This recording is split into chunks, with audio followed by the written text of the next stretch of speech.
Well, good morning, everyone. It's been a while since I've recorded anything here. Been working on just normal projects around the place, spring cleaning kind of stuff, and it's been a busy spring with family stuff and graduations and all sorts of good things. So as you can see in the background over here, been working on outhouses, built 3 of them, which was a bit redundant for the video footage and much slower than I'd hoped. Had to keep going back to the sawmill and cut more lumber. So here's a closer version of what they kind of look like. I'll have a video out shortly of these. So 4 feet by 4 feet, just a simple plexiglass roof. We whitewashed the inside. This one still needs to be swept out, but oh, and my door's open. Storage, so the mice don't get into stuff. And then normal vault kind of toilet. Sawdust to put on top when you're done. And so it's been busy, fun, just a simple stain on the outside here. I'll cover more in the video for that. So what we're going to work on today though is a water tank. I've got what is it, a 50-gallon olive barrel or something that I'm going to just use to hold water over on the property since we don't have a well.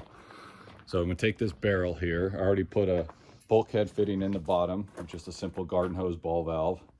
Going to take some of my leftover 2x material. I have more over in a pile, which I will probably need now that I'm looking at this.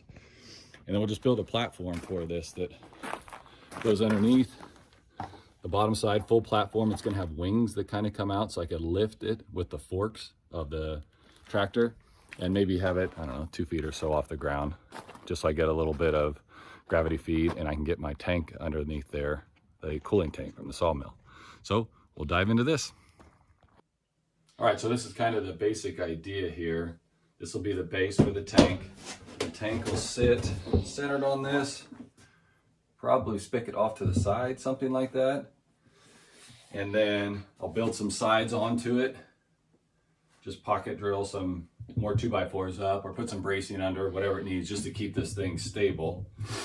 And then I'll build another matching kind of bottom that'll be narrower, of course, so I can get underneath here with the forks to lift this off. So when I have to bring it back home to fill it, it's easy. I'm not just trying to lift a barrel itself. So that'll be the step now, is to get this, everything measured and square, get this nailed together, and then build some sides for it. So here we go.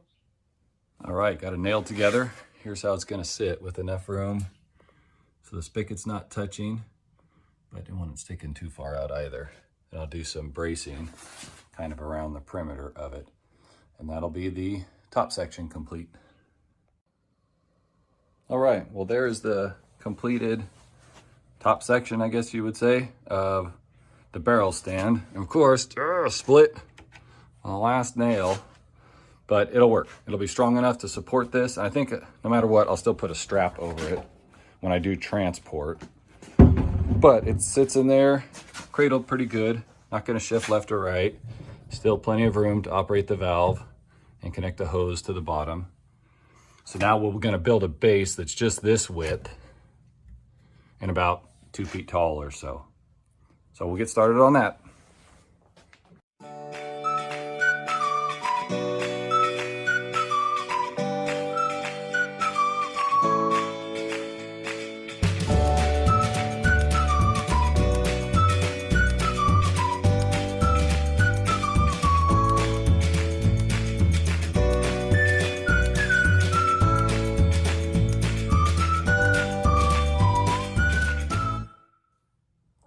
All right, well, there's the idea.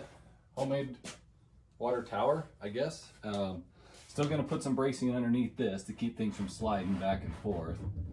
But the idea is I can come under here with the forklift forks, let this whole top off with the barrel to bring it back to here to fill it. So we'll work on some bracing now just to kind of lock things in.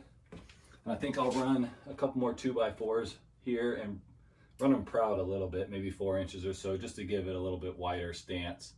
Then it'll sit on some pavers to keep it out of the dirt. All right, well here we have it done. So I'll get the bucket out of the way here. So here's this bottom section that was 2 feet tall.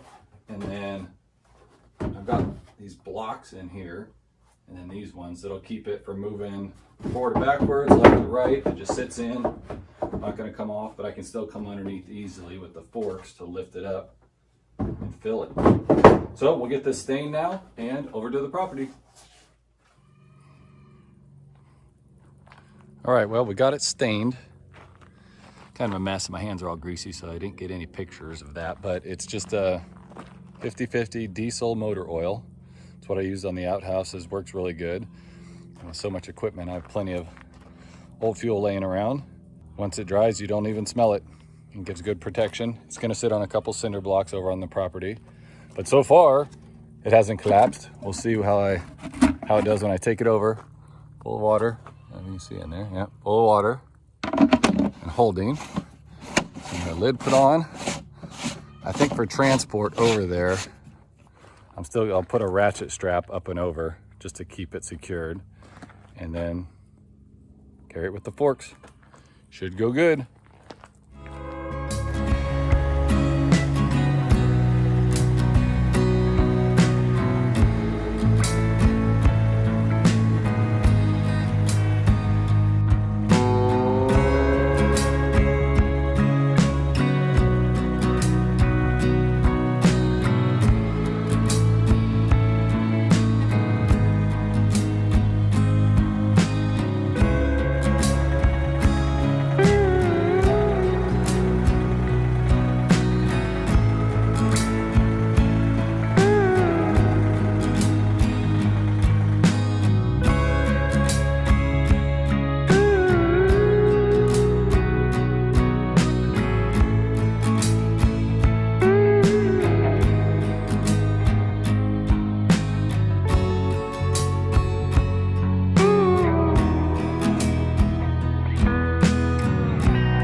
What I'm doing here is cutting pieces of old roofing shingle to put between the concrete block and the wood of the base. This will keep moisture from wicking through the concrete into the wood and hopefully slow down any rotting.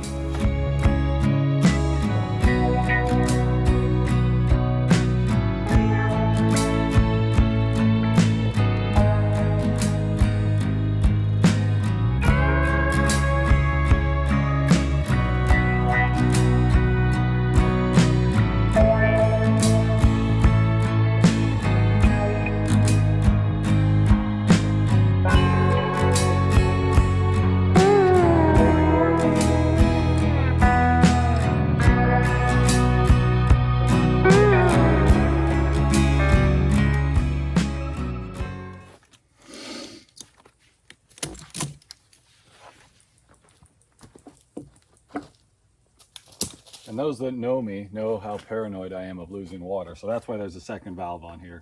Just in case something gets bumped, it's not going to drain itself out. But nice water. That'll work. And then right over here, and that flat spot is where the outhouse is going to go. So they'll be able to come out, wash their hands.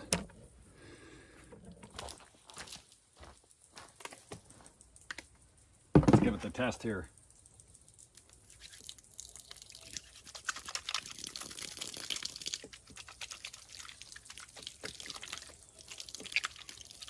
Oh, very nice.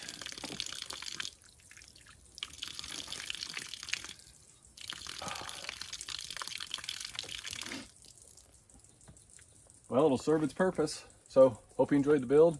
Thanks for watching. Be sure to hit that like button and subscribe.